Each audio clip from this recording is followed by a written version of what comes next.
Om Sadashiva Samarambam Shankaracharya Madhyamam Asmadacharya Paryantam Vande Guru Paramparam Ishvaro Guratmeti Murtibeda Vibhagine Vyomabda Vyapta Dehaya Dakshinamurtaye Namaha Salva Vedanta Siddhanta Gocharam Tamagocharam Govindam Paramanandam Satiguru Pranatoshmaham Om Shanti Shanti Shanti Om Om Shwara Om Namaste.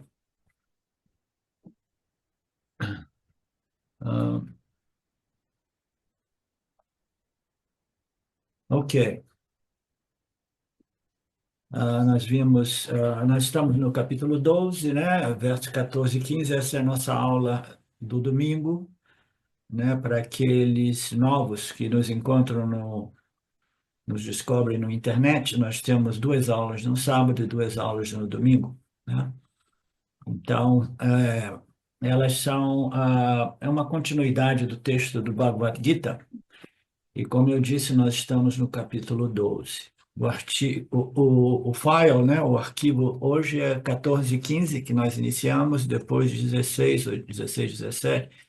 Nós vimos na aula de ontem, né, na evolução destes ensinamentos do Krishna Guru, que o Bhakta mais elevado é o Yani, ou o Bhakta mais elevado é o Yani Yogi, né, aquele que está no processo final do autorreconhecimento, né? Então, o Yani é o Bhakta absoluto, é o Bhakta mais, digamos assim, íntimo do Senhor, né?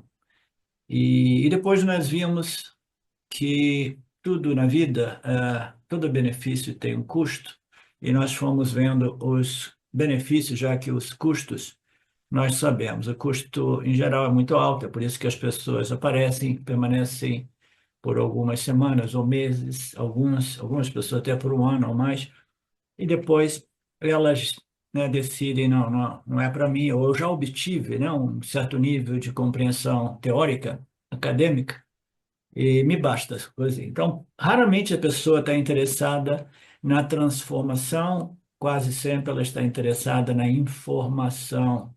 Ela quer fazer alguma coisa com essa informação, tirar alguns fragmentos e juntar naquilo que ela compreende como o seu conhecimento, a sua sabedoria, e compartilhar e expor este coquetel de conceitos, noções ou conhecimentos. E os conhecimentos humanos, nós sabemos que quase que invariavelmente são conhecimentos falhos, né? Ou conhecimentos não realmente sábios, né? Em inglês você faz o conhecimento is good or bad knowledge, né? É um conhecimento bom ou um conhecimento equivocado, né? Então a mistura, naturalmente, desses coquetéis de muita ignorância mascarada de sabedoria, ela impressiona as pessoas mais ingênuas, as pessoas mais fragilizadas emocionalmente, e elas caem vítimas desses impostores por aí. Não, eu citei um pouco isso, né, ontem. Depois até tive uma conversa com uma pessoa que pensou que eu estivesse me referindo a ela. Não, não me referindo em geral o que ocorre, né, por aí, né? O ego humano adora. Então, em geral, as pessoas gostam de se apropriar daquilo que pertence a Ishvara, entre elas, a gente se apropria do corpo físico, de tudo aquilo, né, ao nosso redor, e a gente se apropria também do conhecimento revelado pelo Lord, né? Como assim? Roubando, literalmente roubando alguns fragmentos e se apropriando, dizendo assim, não, tudo isso aqui é a minha tecnologia, o meu sistema moderno, o meu ensinamento moderno, é a minha mistureba, né? Etc, etc, né? Então, falando sobre o benefício desse autoconhecimento, que não é a informação, mas é a transformação, né? Falando disso, nós chegamos naquela parte que aborda aspectos mais psicológicos, mais emocionais, e mentais, né, da experiência humana, porque o Jiva Atma sofre de uma infinidade de problemas, né, quando ele vive sobre o domínio dessa ignorância cósmica, né? A ignorância, quando nós falamos de ignorância no Vedanta, nos referimos à ignorância a respeito da real natureza da realidade, tá? Então a gente pensa que o mundo físico material ao nosso redor é real, né? E ele é ali à minha disposição para me completar, né? Desde que eu tenha sucesso em ver o que eu quero, ou manter o que eu quero e evitar o que eu não quero, né? Então, somente um indivíduo mais maduro compreende a falácia, né? E identifica essa ignorância como a ignorância primordial, né? A crença que a realidade é esta dualidade, eu e o mundo, né? E, e ela sofre da doença do samsara, que é uma série de problemas psicológicos. Então, o benefício, o pala, o fruto deste autoconhecimento é o quê? A remoção desses problemas psicológicos, tá? Naturalmente, se existem alguns probleminhas psicológicos que são mais arraigados, alguns resquícios talvez permaneça por um período de tempo, mas vocês podem ter certeza que o processo de purificação de tudo isso, ou neutralização desses resíduos de ignorância, eles continuam após o autoconhecimento direto e imediato, né? A Parokshayana, depois do autoconhecimento, antes do autoconhecimento, nós temos um processo de purificação, refinamento, né? E preparação do complexo corpo, mente e sentidos, para que ele possa fazer a inquirição a respeito da real natureza da realidade sob a luz dos ensinamentos dos Upanishads, do Vedanta. Então, após o autorreconhecimento, esse processo também continua, tá, Poliana? Também continua após, tá? E como eu costumo dizer, não existe fim a este processo de santificação daquilo que é o corpo, mente, sentidos, que nasceu da ignorância, viveu da ignorância, fez um esforço monstruoso para vencer essa ignorância cósmica, e ao vencer essa ignorância cósmica através do conhecimento não meramente informativo, mas transformativo, né? Ele simplesmente ele se purifica, né? Da grandíssima maioria dessas ignorâncias que o estava governando, né, no passado. Então, é uma passagem do texto que aborda muitos aspectos mentais, emocionais, psicológicos, né? E o Swami, ele aproveitou para falar um pouco mais sobre a questão da devoção, e o Yani é o maior devoto, e o Yani é aquele que passou pelos 3 níveis de devoção, ou 4 níveis, como queiramos, né? Eu gosto de colocar esse outro nível de devoção, e eu mais uma vez vou explicar o porquê. Então, no início, você tem o seu santo, o seu santinho, né? O seu representante, seja ele Cristo, Jesus, ou qualquer um dos santos, né? Que são desdobramentos da Igreja Católica, né? Ou não sei, eu não sou estudioso em nada disso. Mas nós temos os Ishtadevatas, né? Que são as divindades dentro da cultura védica. E o indivíduo ele desenvolve uma devoção para com aquela deidade, né? Essa deidade é um símbolo de algo muito superior, muito mais sutil do que a deidade. Ela representa quem? O Criador Ishvara, tá? A deidade é um representante de Ishvara, tá?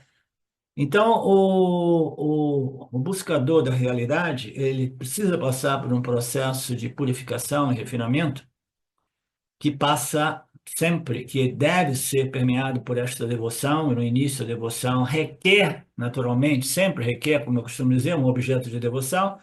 No início é uma deidade, então eu tenho esse relacionamento com essa deidade. Da onde que nascem os conceitos a respeito das orações, das preces, né? Porque tem momentos que a gente se sente tão inseguro, tão impotente, né? Tão pequeno diante da vida, que a gente tem vontade de chorar no colo de alguém ou no ombro de alguém, né? Então, o conselho que o Swami sempre apresenta é você, tudo bem, você pode e deve, no passado as famílias eram famílias de grupos, né? De muitos elementos, onde tinha sempre um colo, um ombro para você, né? Chorar e se consolar, alguém que pudesse te consolar. Então, ele disse que um passo importante é você ter uma deidade pessoal, né? Você vê Deus representado como Krishna, ou Vishnu, ou Shiva, ou, né, qualquer que seja a divindade, e você coloca as suas orações. É semelhante a falar com alguém, né? Eu estou sofrendo aqui, eu ligo para a Marinice, eu digo, Marinice, eu estou com esse problema, eu desabafo. A Marinice só faz assim, haha, haha, haha, haha, haha. Isso é suficiente, porque eu só quero desabafar, né? Então, a gente tem uma possibilidade de não ficar importunando as outras pessoas e falar diretamente com o nosso Istadevata, né? A gente volta para ele através das nossas orações e preces, a gente abre o coração, né? A nossa fragilidade, a nossa vulnerabilidade, a nossa impotência, os nossos defeitos e ainda assim o nosso desejo de compreender Deus e suas leis, né? Então a gente joga essa oração para o universo, que é algo superior a buscar consolo com um vizinho, com um amigo ou com familiares, tá? Aí o indivíduo cresce e ele já não utiliza essas deidades pessoais, ele compreende que todas essas deidades são símbolos daquilo que é Saguna Ishvara, o Criador. Aí ele começa a ver Ishvara como o mundo físico material, né, em sua forma cósmica, como a totalidade, todos os nomes e formas e cores, e ele ainda mais refinadamente ele vê como a inteligência, né, essa complexidade de leis e princípios que regem esta ordem aparente. Então, o indivíduo ele está se refinando e ele está tendo um relacionamento com o Senhor que vai da representação de um Senhor mais denso, mais grosseiro, até mais sutil, mais sutil, mais sutil, e puro Sattvaguna, a inteligência suprema do Criador, é o mais sutil dentro do âmbito de Mitya, né? Dentro do âmbito de Mitya. O indivíduo passando por tudo isso, ele acaba chegando na compreensão de um Deus que não é nem, né, limitado por um nome ou uma forma, não é nem limitado pela totalidade de todos os namarupas, mas ele é simplesmente livre de nomes, cores e formas, porque é o substrato no qual todos os namarupas foram projetados, tá? Então nós vimos isso até ontem.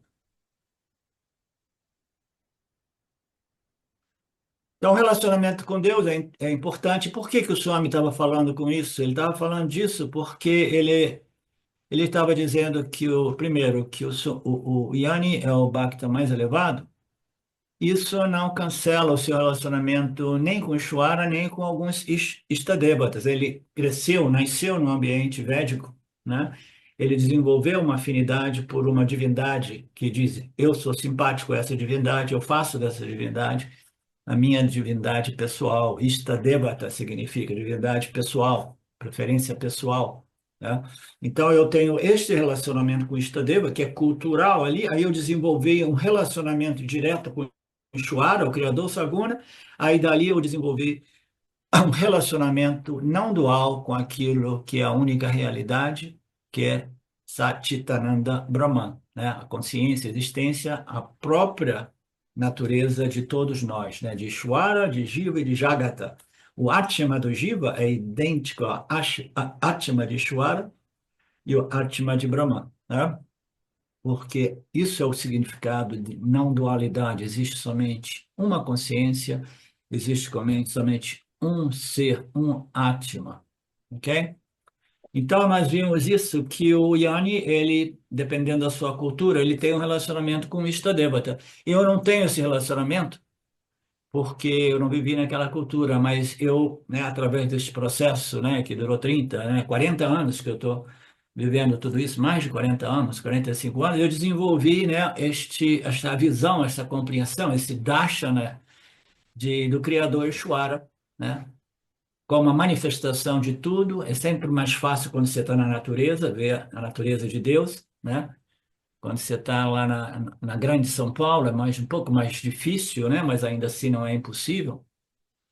Eu desenvolvi mais diretamente esse contato com o Ishvara como, né, a totalidade em sua visão, a sua formação cósmica, né? E ainda mais, né, eu tenho essa intimidade com Ishvara como a inteligência suprema que rege tudo isso. Então é muito pessoal de cada um, né? Eu me relaciono com Saguna Ishvara vendo a inteligência por trás de tudo isso, tá? Talvez porque, não sei por quê.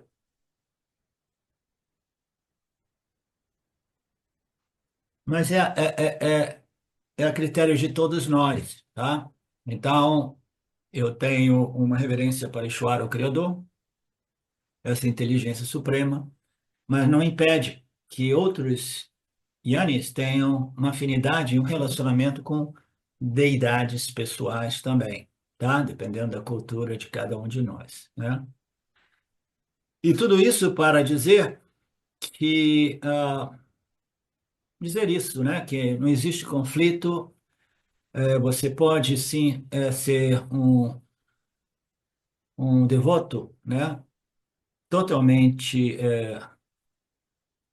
Como é que é aquela palavra, Betânia? Surrendered, entrega, de entrega, surrender. Você E me lembra? rendido. Rendido, né? Um devoto de Deus, rendido a Deus manifesto como Vishvarupa, né? A totalidade, ou simplesmente como Ishvara, em sua natureza inteligência suprema, né? Então, tudo isso para apontar o fato de que não existe contradição, porque afinal o Yanni ele precisa esgotar o seu parábada, ele vai permanecer aganchado, associado a um corpo físico, vivendo em Mitya, né? Diante, né? Havendo diante de si Ishvara manifesto fisicamente e manifesto como as leis e a ordem suprema que rege tudo isso em total harmonia, né? Então, isso nos trouxe uma passagem aqui que ficou confusa ontem para mim. O Swamiji estava dizendo, tem uma passagem aqui que diz que não tem nenhum problema, você é devoto do Senhor com atributos e sem atributos, né? E continue, né, alternando este Saguna Nirguna. Sankracharya diz isso numa passagem que ele vai dizer aqui. Então, tudo bem, quando você se vê diante do mundo, se você é uma pessoa mais sentimental, você se derrete, né, de gratidão, de reverência pela criação, o Criador, a oportunidade que nos foi dada, a beleza, a ordem suprema. Você vê tudo isso porque você tem uma mente refinada, né? Então, tudo bem, você vivendo em Nitya, você precisa desenvolver essa devoção para facilitar o processo de refinamento e purificação. Aqueles que pensam que a devoção é coisa desnecessária, antiquada, né? É mito, isso. Não. Nós precisamos converter as nossas emoções humanas, que são todas elas embasadas nos nossos quereres, emoções mundanas, que são emoções de alegria, de felicidade, de excitação quando nós temos sucesso e frustração quando nós fracassamos, né? Na obtenção daqueles desejos mais vinculativos, né? Então a gente experimenta essas emoções opostas, né? Complementares de frustração, raiva, irritação ou exaltação, né? Excitação, né? Que é um grande problema porque causa perturbação no nosso centro, compromete o nosso centro de discriminação, né? O intelecto, né? Então, se nós compreendemos o Kama Yoga do Vedanta, nós não podemos negligenciar o fato da necessidade desta conversão dessas emoções humanas numa emoção sublime, altamente purificadora, que é a devoção. Aqui o Swami coloca aquele que é uma personalidade emocional mais dominante. Naturalmente, cada configuração de Jiva tem desenvolvimentos únicos nesses centros do corpo sutil, né? Tem Jiva que já nasce mais sentimental, mais romântico, né? E tem Jiva que já nasce com a mente mais científica e matemática e menos sentimental e romântica, né? Isso ocorre sim, mas em geral, todos nós precisamos reconhecer o Criador e todos nós precisamos desenvolver esta reverência, este amor, essa gratidão e um espírito de doação, significando dizer contribuição para o campo, né? Com uma atitude realmente adequada, né? Então, não existe nenhum problema. O intelecto dominante significa aqueles que têm mais, o processo intelectual, racional mais dominante do que o processo emocional, o processo sentimental, romântico. Os poetas, né, eles têm esse romantismo, né, essa emoção quase sempre mais desenvolvida, muito embora existam poetas que fazem poesias de nível mais racional. Nunca gostei daqueles poetas e daquelas poesias, né? Eu sempre apreciei mais as poesias que vinham, né, emprenhadas, né, com aquela emoção, né? Então, quando a mente, a personalidade emocionada é mais desenvolvida, né, temos Saguna Ishwara, quando a personalidade emocional é mais dominante, neste caso, né, nós temos sempre Sargunishwara. E Shankaracharya diz: cantem e louvem o Senhor do Universo, que é o Senhor da cidade de Benares, que é uma cidade dita ser sagrada na Índia, que brilha, né, que é o primeiro entre aqueles com e sem forma, né, a origem é Maya, né, Ishvara, e é a razão da felicidade neste mundo, que nunca é derrotado, que além da derrota e da vitória, está além do alcance. Aqui ele faz referência a Deus, tanto em sua natureza saguna como nirguna. Isso é aquilo que eu entendi passando os olhos ontem durante a aula e eu verifiquei que se trata disso, né? É a alma de todas as serpentes. Então, essa analogia, essa metáfora com a serpente, o Swami não elaborou e eu não tenho familiaridade com isso. E que tem uma alma que é pura e mista, tá? Então, isso eu também não consegui encontrar ouvindo essa aula do Swami em inglês. Ele não elaborou, tá? Se alguém fez pesquisa para descobrir o que o Swamiji quis dizer a respeito, é parte de um Purana, né? Serpentes, e por que ele diz que tais pessoas têm uma alma pura e mista, né? Purificada e mista, né? Não sei, com um intelecto muito desenvolvido e um emocional muito desenvolvido. Será que é isso que ele se refere? Ele não elaborou, tá? Então, quase todos os versos deste texto de Shankaracharya fala sobre Saguna Nirguna, né? Bhakta, né? Bhakti, o lado emocional e o lado intelectual, né? Intelectualmente, o Deus é como Satchitananda Brahman, né? Livre de qualquer qualidade, atributo, né? Que é a natureza de tudo e de todos.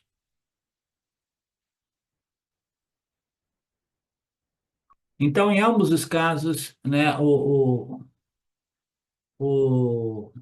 o suprassumo do desenvolvimento, né, é uma personalidade desenvolvida tanto emocionalmente como intelectualmente, e ambos esses aspectos da personalidade humana precisam se colocar aos pés do Senhor Ishwara, né? Então, esta devoção, essa entrega é a palavra que você falou, Betânia? É, rendição. Tô tendo dificuldade de memorizar a rendição. A entrega, a rendição, a gente faz como? A gente faz, eu me rendo, eu me entrego, né, a este Criador Saguna, e sabendo, compreendendo que essa entrega, né, ela vai diretamente para Nirguna Brahman, porque Saguna Ishvara é simplesmente um símbolo, né, um símbolo de Nirguna Brahman. Então, nós vimos tudo isso, isso é muito apresentado nos Puranas, diz o Swamiji, que ele fala no Shravana Kirtanam, Vishnu, ouvir e cantar sobre Vishnu, lembrar e servir aos pés de lótus do Senhor, mais simbolismo aqui, simbolismo da flor de lótus. Adorar, oferecer orações, servir, entregar-se. Qual é a adoração mais bonita, mais bacana, mais superior, mais sábia que existe?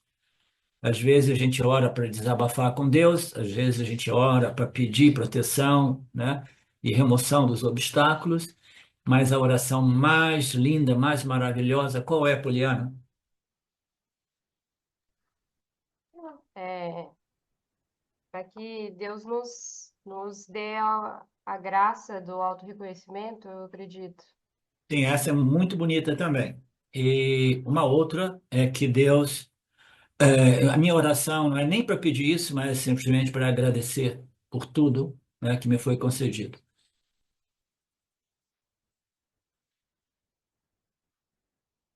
Então aqui ele faz referência a esta passagem, né? Este Purana, Shravana Kirtanam Vishnu. Os deuses são apresentados e o Avatara e sua Lila. Lila é sinônimo de um jogo, de uma brincadeira, né? E o Avatar e sua Lila, o Marcelo fez uma pesquisa, provavelmente, e traduziu como aventura, diversão, e quanto mais você lê este Purana, mais este senhor vai se tornando tangível em sua mente, né? Que ele colocou sólido, mas tangível. Você, no início, você vê, não, é uma história, é um mito, é isso e aquilo, aí aquilo vai criando realidade, né? Realidade tangível, né? Eu começo a conceber, né, esses deuses, essas deidades, né, como apresentadas nos Puranas, né? Aqui ele fala sobre como eu tinha muitas vezes Tyagaraja. Quando ele mencionou diversas vezes que significa o Tyagaraja, ele tinha um relacionamento com uma imagem, né, de um ídolo, de uma deidade, e que era em matéria, não sei se era em barro, ou se era em madeira, ou se era em pedra, tá? Então, o significado disso aí é que este indivíduo, né, ele tinha esta adoração por um símbolo, né? Não sei se o símbolo, essa deidade é o Tyagaraja. Não, Tyagaraja é um rei Tyaga, né, que tinha um ídolo. E esse ídolo era representado por uma imagem em matéria inerte, né? Não sei se era barro, madeira ou pedra. Mas um dia aquilo caiu e quebrou. Quando ele quebrou, né, ele ficou devastado, né? Então, por que que ele ficou tão devastado, se sentiu tão mal? Porque aquela imagem, né, representava alguma coisa que parece que foi destruída ou que morreu quando a imagem morreu, quebrou, né? Então, você consegue vivificar essas imagens através da sua, né, concentração, visualização, aí você, de repente, aquele símbolo que era o seu santo, que era uma figura de uma deidade védica, ele quebra. Quando quebra, você fica quebrado também, né? Isso, a gente poderia dizer, mas que bobagem, esse rei Tiaga, ele poderia simplesmente pagar, fazer uma doação e produzir uma outra escultura ainda mais bonita, melhor. Ele é um rei, tem todo o dinheiro, né? Aí o senhor me diz, mas não é bem isso, né? É porque aquela imagem, né, foi simplesmente se desenvolvendo, se tornando sempre mais real, que quando a imagem quebra, você pensa que você perdeu tudo. Qual é a analogia bacana né, que eu vejo nisso, né? Nós temos um amor pela existência. Todos nós nascemos com amor pela nossa própria existência, né? Naturalmente, nós não sabemos o que significa a existência. A existência nada mais é do que a natureza de Deus, Sat Chit, né? Então, nós temos um amor por Deus, mas devido à nossa ignorância espiritual, a gente transfere este amor pela existência, que é a natureza de Deus, pela existência do nosso corpo físico, né? E aí, quando o nosso corpo físico começa a quebrar, né, a gente fica devastado sem, né, nos darmos contas, Ishvara imediatamente irá produzir um outro instrumento de experiência para nós, né, até que a gente compreenda que nós não somos o corpo, mente, sentidos.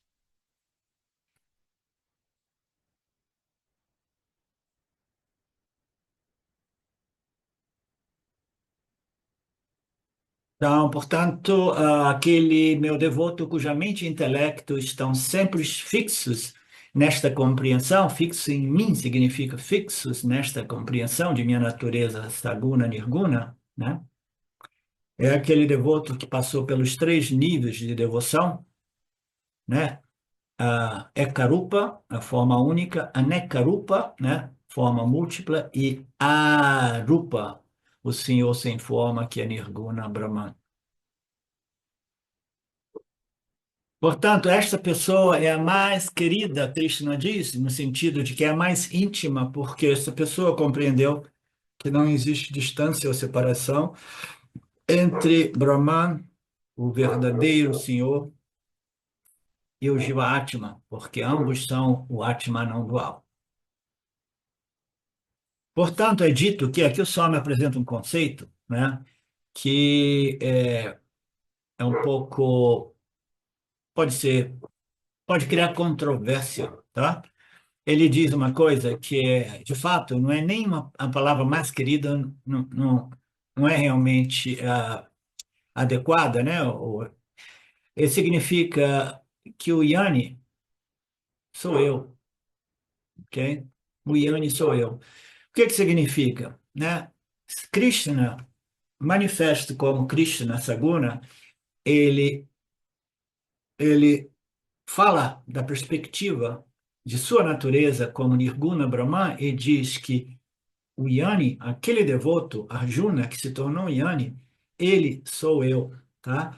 Então significa, Brahma não pode dizer isso, mas Krishna, que compreendeu que a sua real natureza é Nirguna Brahman, diz assim, o Atma de Arjuna sou eu, porque existe somente um hábil, um sábio. Então ele diz, você, Yani, tu, aquele que sabe realmente, porém, o Yani é aquele Jiva que se tornou um sábio, você é aquele que sempre se lembra de mim como não separado de você, né? O homem mais sábio sou eu mesmo. Então, este é um conceito meio controverso, porque diz assim, o Yani nada mais é do que Brahman. Aí o Yani vai pensar assim, eu sou Brahman, né? Porque Krishna está dizendo isso em nome de Brahman, né? O Yani, em sua real natureza, é Brahman, é Nirguna, Atman. Mas o Yani, em sua natureza substancial, corpo, mente, sentidos, é Mitya, é um instrumento em Mitya que serve o propósito de nos propiciar a possibilidade do autoconhecimento. Eu sou Satya. Tudo isso aqui é Mitya, o que inclui o corpo, mente, sentidos, o instrumento através do qual eu interajo com o mundo, purifico, cresço, amadureço, né? Amadureço ao ponto de obter as qualificações necessárias para a internalização do Aham Brahmasmi. Portanto, o homem sábio, o Yani, sou eu mesmo. Este é o meu final ensinamento, né? O Yani pode dizer, eu sou Brahman, e aqui Krishna está nos concedendo uma afirmação um pouco, né, difícil para a maioria dos Vedantistas aceitarem, é que o Yani, né, é dito ser Brahman do próprio Brahman através do Krishna Guru. Vocês entenderam? Quem que não entendeu? Eu não entendi nada. Então, eu vou pedir para você fazer uma coisa. Eu vou pedir para você assistir essa passagem quando você tiver tempo, e aí você me faz uma ligação WhatsApp, tá? Não esquece, não.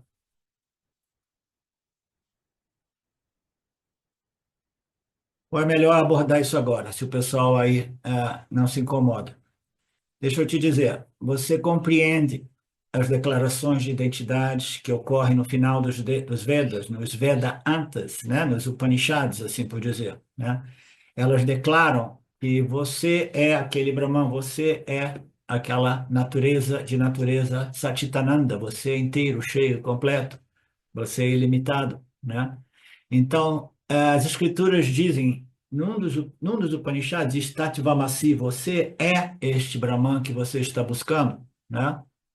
Aí o indivíduo, depois de ter ouvido essa declaração, ele reflete, depois ele volta para o guru e diz assim, sim, finalmente eu compreendi. Aham Brahmasmi, eu sou aquele Brahman. Então, essas declarações, né, uma vem do indivíduo, quando ele compreende, diz, eu entendi, eu sou aquele Brahman. E a outra vem das escrituras, vem de Brahman, através dos rishis, que diz assim, Tatvamasi, você é aquele Brahman. Então, é uma avenida de dois sentidos, né? Uma é a mensagem que vem de Brahman, através de Ishvara, esses ensinamentos revelados, que diz assim, Tatvama, se você é aquele Brahman, né? Aí a outra declaração é o de reivindicação por parte do Jivatma, que diz assim, agora eu compreendi, né? Aham Brahmasmi, eu sou aquele Brahman, tá? São duas direções, né? E quando a gente diz que Brahman está dizendo que o sábio sou eu mesmo, a possibilidade de controvérsia ou de confusão, eu não gosto de abordar muito esse ponto, porque a natureza, a tendência natural dos Vedantinos, como nós vimos no último Upanishad, é de transferir os atributos do corpo, mente e sentidos. Quando ele faz essa declaração, sim, eu sou aquele Brahman, só existe Brahman e eu sou.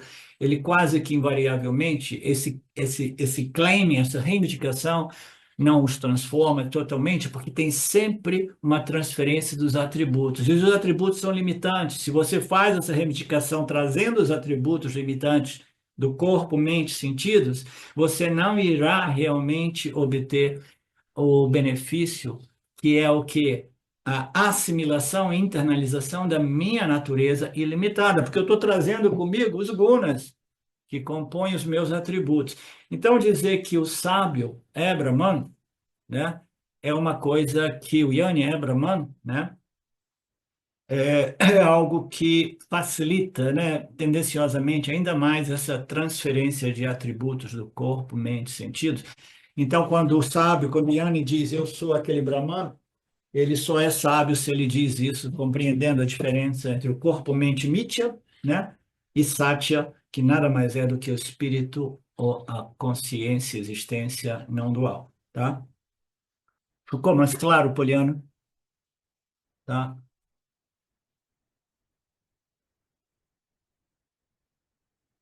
Portanto, no Gita, no capítulo 7, ele diz: o Yanni sou eu mesmo. Este é o meu ensinamento. 15. Aquele por quem o mundo não é perturbado, que não é perturbado pelo mundo e que está livre de exaltação, impaciência, medo e ansiedade, é o mais querido por mim. Então, é o mesmo conceito, né? Ele está dizendo que entre as características, os benefícios, né? Os frutos, os palans do autoconhecimento, é que o Yanni ele para de perturbar as outras pessoas do mundo, para de perturbar os outros seres do mundo, né? O mundo não é perturbado pelo Yanni, muito pelo contrário, né?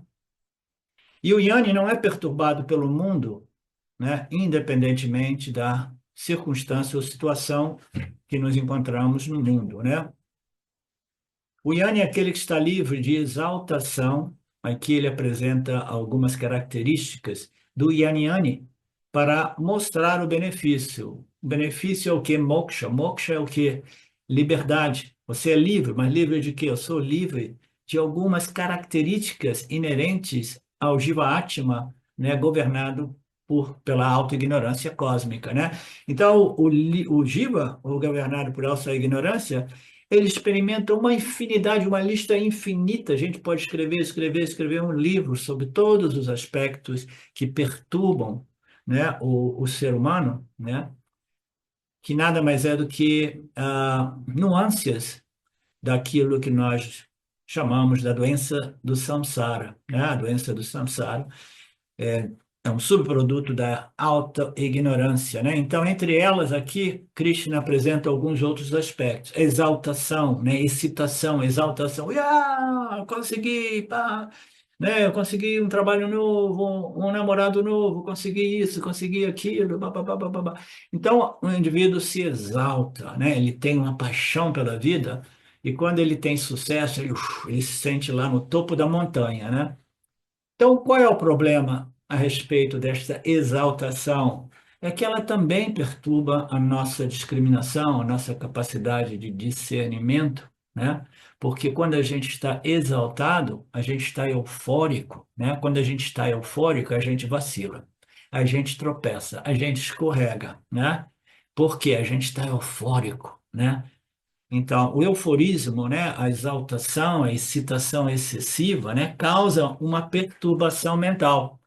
E o Yanni é aquele que não é perturbado nem perturba o mundo, e ele é livre desta exaltação, desta excitação excessiva, né? E, e ele é livre da impaciência, do medo e da ansiedade. Por isso, o Yanni é aquele mais querido por mim, né? Então, vamos ver o desdobramento deste verso, que é muito bacana, né? Sempre voltado para alguns aspectos mentais, emocionais, psicológicos do Yanni. Mais uma vez, o autoconhecimento, ele produz uma libertação, a libertação é a libertação da doença do samsara, essa problemática psicológica humana que causa grande sofrimento, que destrói o instrumento corpo, mente, sentidos ao longo do tempo, tá? Então, isto significa o autoconhecimento manifesto como moksha. Não tem nada de transcendental, não tem nada de esotérico, não tem nada dessas bobagens por aí, tá? Vedanta, moksha, autoconhecimento, não tem nada a ver com nada disso. É simplesmente uma compreensão simples, mas porém rara, né? Que nos permite transferência do senso de identificação do corpo-mente para a consciência infinita e ilimitada.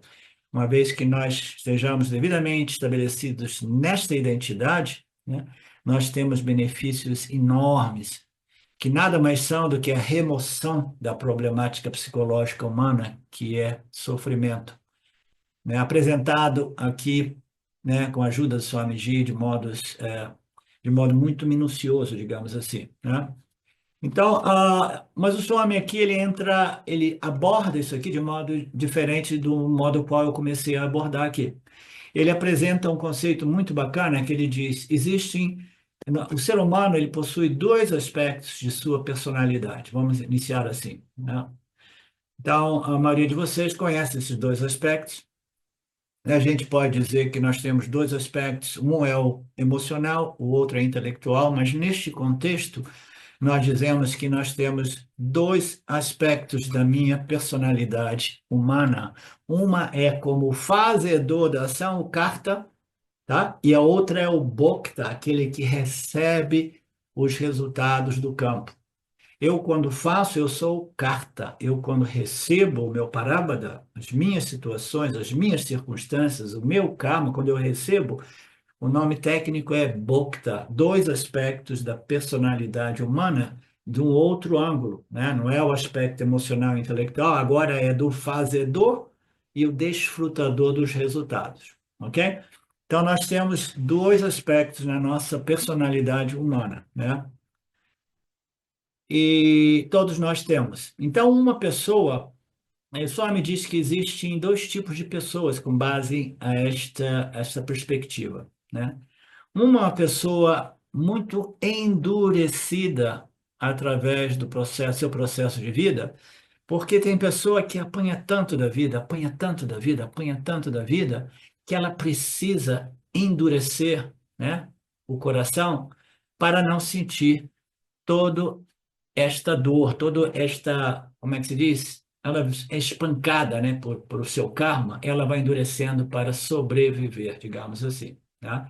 Então, existem dois tipos de pessoas, pessoas que se enrijeceram, né, se eu falei a palavra correta, para sobreviver neste mundo no qual, né, muitos traumas, né, muitos abusos, etc, etc. E existem outras pessoas que têm uma sensibilidade tão aguçada, né, que entra tudo, né? Passa tudo, pum, pum, pum, pum. Então, é uma pessoa sem defesa nenhuma e a outra pessoa é uma pessoa com uma defesa de tal modo que ela não se permite, ela não se deixa agredir por nenhuma ofensa que vem de fora das outras pessoas, tá? Então, são dois tipos, uma com o coração duro como uma rocha e outra com o coração frágil como uma flor, tá? Dois tipos de pessoas, tá? Então, a pessoa que tem um coração enrijecido ou endurecido, né, ela encara qualquer experiência de abuso e de insulto, de agressão, sem sentir a dor. Ela não é afetada de forma alguma, porque ela tem um sistema de defesa muito, muito rígido, né? Ela é como uma pedra. Mas o que ocorre é que essa pessoa que se enrijeceu, ou se cristalizou, virou uma pedra, né?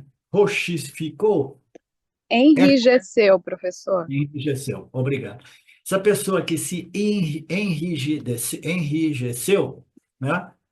O que que ocorre com ela? Ela se tornou dura, né? Como uma pedra ao receber o seu parábola, mas ela também é uma pedra quando ela apresenta as suas palavras e as suas ações ao campo, tá? Porque o enrijecimento é total, tá? Então, eu sou duro para receber, mas eu sou duro, né, no colocar no campo, tá? De novo, eu gosto de fazer exemplos, né, falando sobre o meu processo para ilustrar. Eu jamais faço exemplo para me exaltar ou para me colocar. Eu simplesmente, né, vocês sabem, aqueles que, né, estudam comigo há muito tempo, que eu tive um karma muito difícil, né? E eu passei por muitas dores, né? Então, eu apanhei tanto da vida, que eu desenvolvi um coração duro. Chegou um ponto que eu fiz uma declaração para o mundo que dizia assim, não, agora eu não aceito mais nenhum insulto. Eu era garoto, né, no meus início dos 20 anos, eu não aceito mais nenhum insulto, ok? Eu simplesmente, a primeira pessoa que começar a me insultar, eu insulto 3 vezes mais forte, entendeu? Então, eu me tornei agressivo como modo de me proteger, tá? Então, esta tendência fez de mim uma pessoa mais dura na comunicação. E isso foi sendo refinado, purificado, purificado, purificado, e continua sendo purificado, como todos os aspectos dos nossos corpos, mentes, sentidos, eles passam por um processo de refinamento e purificação antes, durante o período de preparação e depois do autoconhecimento devidamente consolidado, tá? Então, a pessoa que no início, né, ela é como uma rocha, ela também apresenta as suas palavras e ações no campo de modo duro e ela acaba machucando as pessoas, principalmente as pessoas extremamente sensíveis, tá? Só me diz que muitas pessoas fazem orações ao Senhor pedindo para que eu me dê um coração de pedra para mim não poder mais, para mim não sofrer mais neste mundo, tá? Isso me lembrou agora de uma situação quando eu vivia lá em Pune, né, no ashram do meu primeiro guru. Teve um momento que eu me apaixonei por uma moça, né? Uma moça era mais velha do que eu, uns 2 ou 3 anos. E ela era muito bacana, isso e aquilo, mas aí quando eu comecei meu relacionamento com ela, eu fui notando que ela era frágil como uma flor. Qualquer coisinha ela se machucava e chorava, aí depois, nossa, tinha que trabalhar todo aquele karma, ouvir e tentar esclarecer. É um trabalhão que dá high maintenance, né? Alta manutenção, uma pessoa muito frágil que se machuca por nada. E às vezes você não está fazendo nada, mas eu não, eu tinha as minhas explosõezinhas, e só que ela não tinha resistência às explosões de ninguém. Então, depois de alguns meses, ela me abandonou e eu estava totalmente apaixonado, eu sofri muito, porque ela tinha uma sensibilidade que não suportava aquele tipo de explosão emocional, tá? E até mesmo palavras um pouco mais ásperas, ela desabava em dor, né? Então, tem pessoas que dizem, eu preciso de um coração mais duro. Durante a cerimônia de aceitação de um aluno, Na tradição guru-discípulo, o guru aceita os alunos, né? Nos velhos tempos, e diz: você fica em pé naquela rocha, né? E você vai repetir essa oração, né? Que está aqui. E aí o Guruji, ele abençoa o estudante, dizendo assim: o seu coração deve ser forte como uma rocha para suportar os altos e baixos da vida. Então, é indiscutível que o Yanni, ele precisa ter um coração forte. Nós comumente dizemos, o Yanni, ele naturalmente desenvolve uma mente forte, uma mente capaz de lidar com as adversidades, algumas delas muito extremas, sem perder o seu equilíbrio, né? Sem perder a sua discriminação, né? Então, essa cerimônia, né, da rocha, o discípulo sobe na rocha e, e o guru abençoa ele com uma força mental e emocional, tal qual, né, a força de uma rocha dura, né? O seu coração, a sua mente precisa ser forte o suficiente para suportar as dores da vida.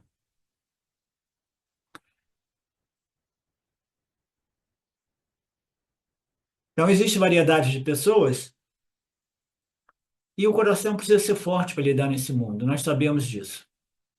A mente precisa ser forte para lidar neste mundo. A questão é como desenvolver essa força. Se você fecha o seu centro emocional, você resolve o problema, mas cria outro problema, tá? Porque você vai se tornar duro também na sua interação com o campo, tá? Existe uma outra solução. Então, do mesmo modo, né, na cerimônia de casamento, a moça, né, que está casando também faz essa oração, né? Lá ela diz que ela está entrando numa nova fase da sua vida, ela está encontrando uma família nova, a sogra, o Swami dá risada, ele gosta de tirar onda das sogras, aqui ele diz, ele começa a rir, eu que ouço essas coisas, ele começa a rir sozinho, dizendo, eu não tenho nada contra as sogras, entendeu? Pá, pá, pá, pá, pá. Então, existe muito mais do que a sogra, ninguém fala mal do sogro, por que será, né? Existe os cunhados, os tios, isso e aquilo. Aí o Swami disse, portanto, no casamento, o priest, né, o padre, né, esqueci o nome, ele dirá, né, que seu coração seja muito forte e duro para lidar com todas as dificuldades, inclusive lidar com a sua sogra, né? Aí o Swami diz, é ótimo ter um coração de pedra, mas o custo, né, a desvantagem você já conhece, né? Você não vai ser facilmente machucado, mas o problema é que você vai machucar as pessoas porque você se tornou endurecido. Você perdeu a sensibilidade, tanto como o Bhokta, aquele que recebe as adversidades da vida, mas como o Karta, aquele que responde com suas palavras e ações. Então, as pessoas não se machucam, mas elas não são ponderadas, né? Elas não têm a capacidade de frear, de filtrar aquelas palavras e ações que são ofensivas a outras pessoas, né? Elas não têm cuidado com a sua linguagem, porque elas, né? Elas são desse tipo. Eu conheci alguns grandes Mahatmas que tinham essa característica depois de 10, 20, 30, 40 anos de autoconhecimento, entre eles o Nisargadatta Maharaj, entendeu? Ele era assim, forte na sua comunicação. Eles pensam que os outros também são de couro de búfalo, né? Tem uma proteção que é um couro de búfalo como ela, porque, né, ele acha assim, não, eu sou duro como uma pedra, nada me machuca, então eu assumo que os outros também não serão machucados pelas minhas ofensivas, né? A segunda variedade são aquelas pessoas como aquela minha namorada, que é muito, muito, muito sensível e frágil como uma rosa. Elas têm uma sensibilidade em relação aos outros enorme, são atenciosas, são cuidadosas, etc., etc. elas nunca machucam outras pessoas. Om Purnamada Purnamidam Purnamudachyate Purnasya Purnamadaya Purnameva Vashishyate Om Shanti Shanti Shanti Om Om Shanti Om Ishvara Namaste